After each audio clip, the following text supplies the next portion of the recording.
Welcome to the Deep Dive. Today we're jumping into a story that, wow, it just defines an era but still feels incredibly relevant. We're talking about F. Scott Fitzgerald's The Great Gatsby, a huge one in American literature. We've dug into a great summary of it.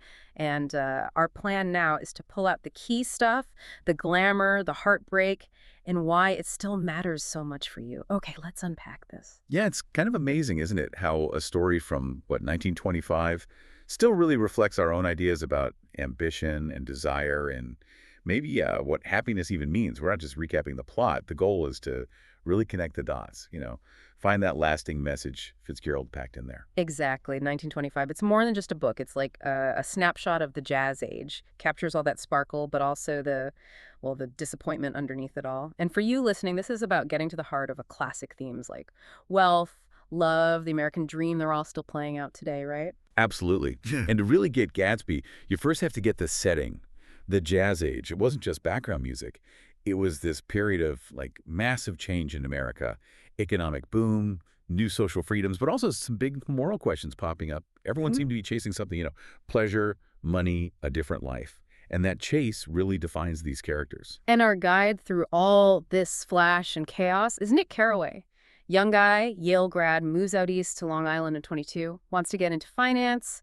He's perfectly positioned as the outsider, watching the super rich, the restless, a bit bewildered by it all maybe. And that view is so important for you because Nick's journey, his growing disillusionment, that's where Fitzgerald lands his sharpest points about society. And it's Nick who introduces us, or rather gets introduced himself, to Jay Gatsby, his neighbor. This incredibly wealthy, mysterious guy, famous for these just unbelievable parties he throws. But here's the thing. Those parties weren't just parties.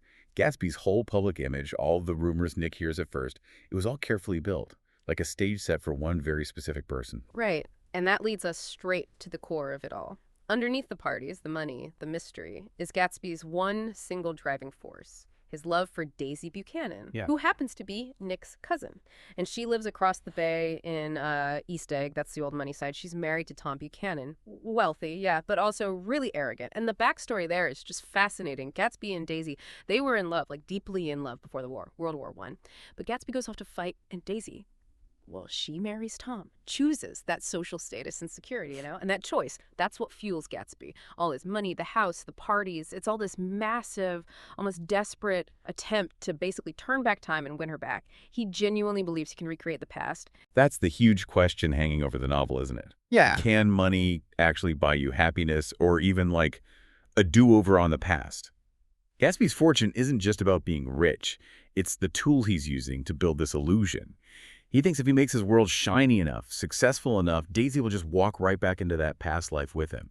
It kind of twists the whole idea of the American dream, Is it about moving forward, or can it become this obsessive need to recapture something gone? So things start moving towards this, inevitable clash.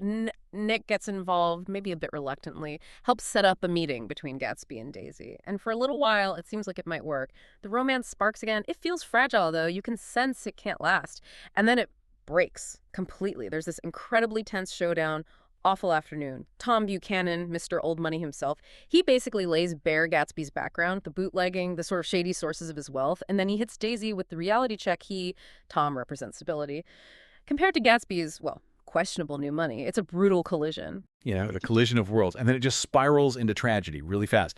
Driving home, Daisy, she's actually driving Gatsby's car. She hits and kills Myrtle Wilson. And Myrtle, tragically, happens to be Tom's mistress, Gatsby. Yeah. In this final huge gesture of maybe misguided devotion, he says he was driving, takes the blame, to protect Daisy. That's the moment the whole facade just crumbles. His dream, the thing he thought would save him, ends up destroying him. It shows how deep that obsession ran. He'd sacrificed himself for the idea of her. The fallout is just brutal. Fitzgerald really doesn't soften it. Myrtle's husband, George Wilson, totally distraught. And Tom kind of despicably points him towards Gatsby. Wilson, believing Gatsby killed Myrtle and was her lover, he finds Gatsby, shoots him, kills him, then kills himself. Just horrific. A really violent, lonely end for Gatsby, who built everything around this one single dream. But Daisy, wow, the object of all this devotion. She makes her choice. She basically just retreats back into Tom's world. All that wealth and carelessness. She completely abandons Gatsby's memory, his dream, chooses comfort, indifference, really, over the man who gave everything for her. chilling. It is chilling, and it leaves Nick totally disgusted. He finally sees the emptiness, the moral decay at the heart of this wealthy elite, and the final gut punch, Gatsby's funeral. Almost nobody comes after all those parties, all the people who enjoyed his hospitality. It just shows how shallow it all was, how transactional. That emptiness really hammers home Fitzgerald's critique of that world, the cost of that kind of superficiality. So, okay, stepping back from the plot, what are the big takeaways for you listening today? The summary we looked at really highlights some themes that, honestly, still hit hard. Oh, definitely. First up, you've got the American dream. Gatsby's story coming from nothing, chasing this massive success to win Daisy Elysian. It embodies both the hope and the illusion of that dream. It makes you think about what we chase, right? And how the dream itself can get twisted, focused on the wrong things, maybe on the past instead of the future, and ultimately how it can leave you hollow. And connected right to that is class and wealth. The book draws this really sharp line between Tom and Daisy's old money and Gatsby's new money. It wasn't just about how rich you were. It was about where you came from, your family, the inherited status. Gatsby could throw all the money in the world at it, but he was never going to truly belong in their circle. That door was closed to him. And then there's love and obsession. Gatsby's love for Daisy.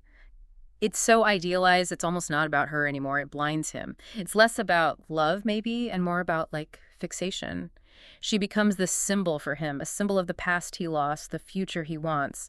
He can't see her flaws, can't see the reality of the situation because he's so caught up in the idea of her. Yeah, that's a great point.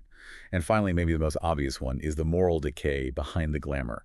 All that jazz age sparkle, the parties, the freedom Fitzgerald shows us it's hiding, corruption, greed, a real spiritual emptiness. The parties aren't about connection, they're just noise covering up a void. It really asks, does extreme wealth without any kind of moral grounding just lead to decay? It's a powerful mix, a really sharp critique that still resonates. It really is. So, as you're thinking about all this, which of these themes clicks most with what you see around you today?